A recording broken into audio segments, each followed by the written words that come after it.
Welcome, ladies and gentlemen. My name is Dychronic, here on this Destiny 2 video, and today we're going to be taking a look at my top 10 PvE specials in Destiny 2. And of course, as always, it's a completely subjective list based on my opinion, my playstyle, my favorite weapons, and the activities that I play. You are obviously going to have your own favorite weapons and your own activities that you like playing above everything else. So if you think I made a mistake with this list, let me know in the comments down below what weapons you like to use, and of course, why. If you don't tell me why, I'm not going to understand for the next spreadsheet. In case you're wondering, I based my judgment of these rankings on 5 main categories, and they are in priority order: DPS, total ammo damage, range, utility, and special perks. And none of these criteria are going to be useful alone. You have to have multiple of these in order to be in the top 10. And of course, as always, I've also made the accompanying spreadsheet for this video. If you don't know, I make these beautiful dark theme colored out perk recommendations, catalyst info, and DPS calculation spreadsheets, which is fully public for you guys to use. All you have to do is head over to my Discord server, link in the description down below, and on the channel #spreadsheets docs, you'll find a link to this spreadsheet as well as all my other spreadsheets and docs. And of course, thank you to my patrons on Patreon, as these spreadsheets would not be possible without their support. Because the fact is, these spreadsheets take around 10 to 20 hours every single week just to update them, especially with these DPS calculations, and I make absolutely no money from them. But I also really want to make these spreadsheets because they're an incredible resource that a lot of people really enjoy, and I would love to see from other games. So if you want to see these spreadsheets continue, please consider checking out my Patreon, link in the description down below. And if only 0.01% of you gave $10 a month, I'd be able to make minimum wage. Moving on to the main section of the video, let's go ahead and take a deep dive into my spreadsheet. As you can see on screen right now, this is my spreadsheet in all of its beauty and glory. As you can tell, I don't really do my top 10s like a lot of other people do. If you want to know what the top 10 are, you could easily go to the spreadsheet or just look on screen right now. However, the reasons why you'd use a certain weapon over another weapon is going to be very important. Why is the Wither Horde at number 3 all the way down here in DPS, and yet the 4th Horseman at number 1 doesn't even have a ranking? The reasons why you'd use a weapon, for what activity you'd use them for, is going to be very important. And in this video, not only will we be going over each of the main categories of weapon, talking about how they fit into the meta, we're also going to be talking about my top 10 and where is best to use each one of them. For the first major category, we have the grenade launchers. And I would say grenade launchers are really not doing very well. Obviously, Wither Horde is down here in the DPS, but if you combine the floor hits plus the direct impact plus the insanely high full ammo damage, it is really not the same as any of the other ones. When it comes to the other ones, a lot of people like Deafening Whisper as more of an ad clear kind of primary use weapon. I prefer just using a hand cannon or an auto rifle. And for the other ones, they're nowhere near the damage the Mountaintop used to do. They don't explode on impact with the surface, and they don't travel straight really quickly.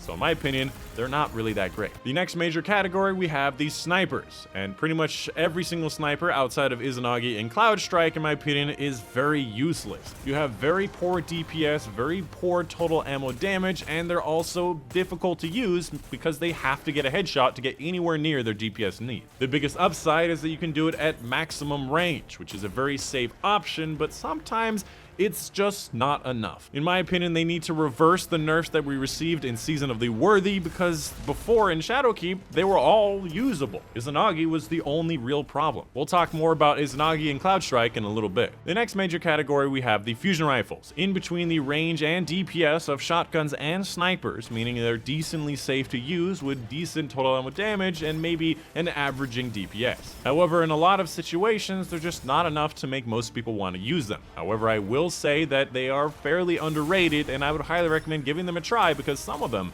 actually reach up pretty well. In the next category, we have the shotguns. Obviously the high DPS, pretty high full ammo damage, but very dangerous weapon to use, as you have to get pretty close range on a lot of targets. However, in most activities, pretty much anything Master Nightfall and below, you can still get away with using shotguns because of their pretty good, decent stopping power. However, obviously they get pretty useless in the Grandmaster Nightfalls, where you really cannot go anywhere near enemies as their accuracy is way too good at close range. On top of the fact that swords are just way better DPS in that range anyways, you might as well just be using a sword if that's all you want. And in the final major category, we have the trace rifles. All of the trace rifles have a high range potential. They also have a higher full ammo damage, with the Cold Heart having the second highest total ammo damage after the Wither Horde. And finally, obviously, Divinity having incredible utility with that range. Outside of the Divinity, not enough to put yourself in the top 10. However, Cold Heart is actually really close, and I would highly recommend you use it if you've never used it before. Moving on with the top 10, starting up at number 10, we have the Duality.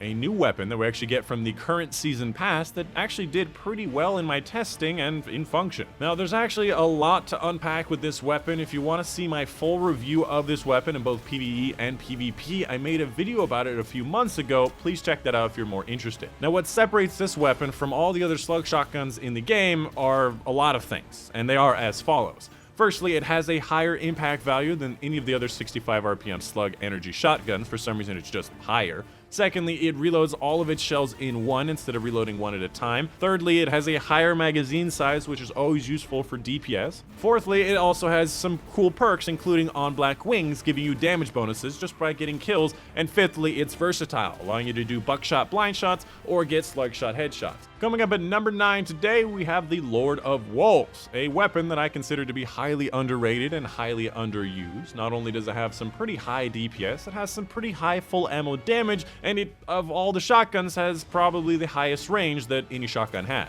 Not by much, but it actually does. It's one of those weapons that if you really need DPS, you don't have a good sword, or you don't want to get in the range that swords occupy, the Lord of Wolves solves that issue a little bit better than that of the slug shotguns. The biggest downside to it is going to be the ammo economy. It seems that you don't usually get that much ammo from a kill, and you're using the ammo fairly quickly. Coming up at number 8, we have the Cloudstrike, a weapon that I actually have 2 entries for. The regular version, you're still getting those lightning hits every once in a while, but you are missing a few of the headshots. And then the other one, which is the 100% crit, if you're just shooting at the Deep Stone Creamery, you know what, it's called the Deep Stone Creamery boss, you're gonna get 100% crit, which means the DPS is much higher and probably better than a lot of other options. But wait, there's more. This weapon also is very safe at high range, as you know snipers are. It has the AoE hit of the lightning storm, sometimes hit the target that you're shooting at, sometimes hits targets that are nearby, and it's always triggered by a headshot and not a headshot kill. Gonna be one of those weapons you'll probably see a little bit more and more in the Grandmaster Nightfalls. Who knew that doing lightning damage from above was gonna be so useful? Oh wait, Thunderlord. Coming up at number 7, we have the Yoten. Probably a lot of people would be surprised to see this in the top 10, as they probably don't see it that often, and in my opinion, a highly underrated weapon. And honestly, it ticks off a lot of categories. This is not just a subjective opinion. It has pretty high DPS of 15,000, it has very high full ammo damage at 460,000, it has nearly infinite range with incredible ease of use, considering that you just shoot in the general direction and it auto locks for you. On top of the fact that it has an AoE explosion once you hit the target, and some burn effect to handle any enemies nearby for a little bit of extra tick damage. The only downside is that it doesn't have any special champion rounds, where a lot of the top 5 are specific to champions. Coming up next at number 6, we have the 7 Seraph CQC 12 and the Xenoclass IV. Both of which are energy lightweight shotguns with the best possible perks with assault mag, auto-loading, and trench barrel, and they both do pretty impressive total ammo damage whenever they use trench barrel. Out of all the shotguns on the list, it is the best trench barrel shotgun, as we really don't have a lot of the aggressive options these days, and the slug options don't actually have trench barrel. And as you can see, the DPS and total ammo damage is really not that different than that of the first and last out, and you don't need to get nearly the number of headshots. So don't let those naysayers tell you that the 7 Seraph is nowhere near the first and last out. They're pretty much the same, keeping in mind that you have to go for trench barrel on this, and you have to go Vorpal on an enemy mini boss on this. Coming up at number 5 on this list, we have the Divinity, a weapon that came out with the Garden of Salvation raid. A lot of people really need to be getting this weapon because it's incredibly useful. Firstly, it has that special effect that weakens the target, meaning they take 25% more damage. It also creates that big bubble, guaranteeing crits whenever any of your teammates or you hit that bubble with an attack. Thirdly, it's a trace rifle, meaning that it can be done at high amounts of ranges. And then fourthly, it also has the overload rounds built into the weapon as a special weapon, meaning they usually work a little bit faster. I use this thing in raids, I use this thing in Grandmaster Nightfalls, I even use it when there's no overload champions in certain Nightfalls. It's definitely one of those weapons where you're more of the support person. You won't be getting the most kills, but you will be helping your team win. Coming up at number 4 today, we have the first and last out and the Heritage. Philo being the energy version and Heritage being the kinetic, both of which have incredible sets of perk, including assault mag, auto loading, and either Vorpal for the first and last out or recombination for the Heritage. Many people will argue that reconstruction is better for the Heritage, but in my opinion, I prefer having the dependable auto loading when I need to have ammo in the weapon rather than having a double mag some of the time. And lastly, the only reason I put first and last out as an A over the B of Heritage is that Vorpal is a bit more dependable, consistent, and you can use it on the Deep Stone Creamery boss a little little bit more effectively than that of recombination, which depends on a lot of energy weapon kills for the heritage. But either way, both of these weapons are incredible shotgun options and my personal favorite these days in this season. Coming up at number 3 today, we have the Wither Horde, an incredibly useful and fun weapon to use in Grandmasters and regular strikes alike. Firstly, I wanted to address the DPS. Technically, there are 2 ways to use Wither Horde: a direct hit into the enemy that sticks with them and drops off of them when they die, and a floor hit if the enemy stands in it. Technically, you can do both, and if you do end up doing both, you can get a high DPS of 13,000 while having an insane full ammo damage, either doing the combination or the regular version, an insane high total ammo damage. Second place of Cold Hard at 580,000, most of which have 300 to 400,000 total ammo damage. And more often than not, in Grandmaster Nightfall's total ammo damage is usually going to be more useful than that of a high DPS weapon like Fourth Horseman. We're going to end up running out of ammo in 10 seconds. The Wither Horde lasts closer to 100 seconds. And usually by that time, you'll have killed a lot of enemies with this insane total ammo damage. You'll probably have gotten special ammo by that point. On top of that, this weapon obviously has AoE that sticks around for quite a while. You can use it to camp doorways. You can chip at an enemy boss from a long distance. Its range is really good. I would say the only downsides to this weapon is, firstly, it does not have any champion synergies, so you can't use it to break champions' shields. Oftentimes this gets kicked out because of that. And the second one is that it loads pretty slowly, which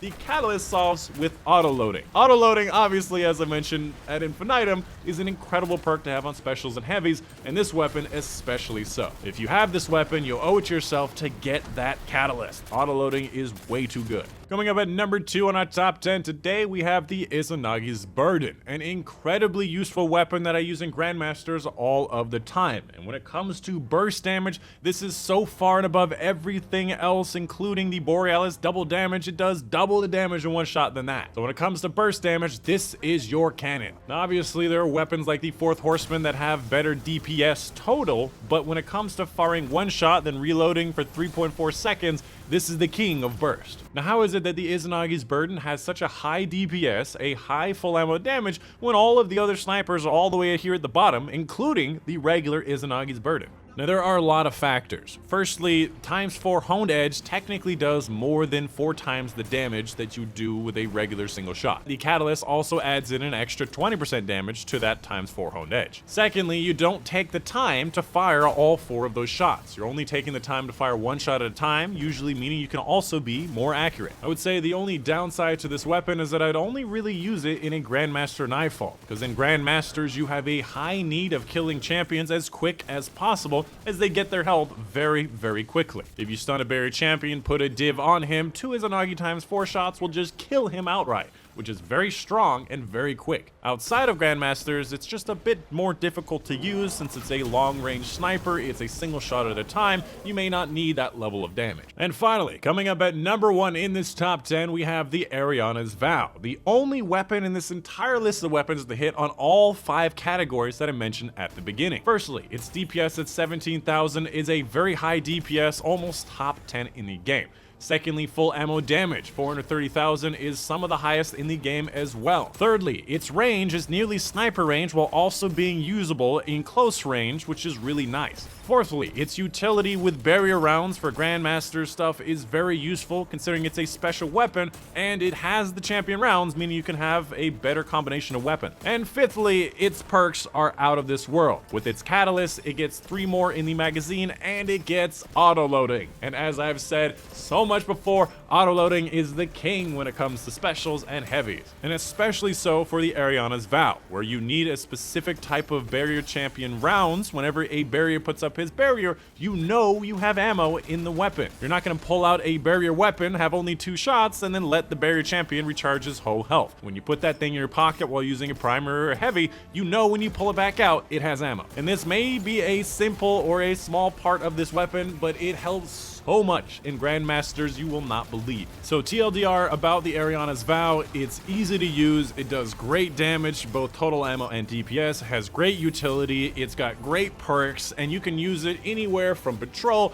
to Grandmaster Nightfalls. It does not matter, this thing will do it all. And that's going to be pretty much the end of the video. Let me know in the comments down below if you have any questions, concerns. Let me know if there's a weapon that you really think that I missed that should be in the top 10. Of course, tell me why. There are certain weapons that may seem incredible, but when you compare compare them, they're really not that great. For example, Coriolis Force actually had some pretty high DPS and total ammo damage numbers that I thought it might actually do something in the top 10. But the fact is, it fires a horizontal volley, meaning it's very inaccurate. You might as well use one of the other shotguns. There's a lot that goes into a video like this, so in the comments when you're recommending a weapon, please try to put in a lot of effort to tell me why. Because I'm a nerd in Destiny 2 just like you, and I really want to know what the best of the best is. But yeah, that's going to be the end of the video. Hope you guys did enjoy, and I'll see you guys on the next one.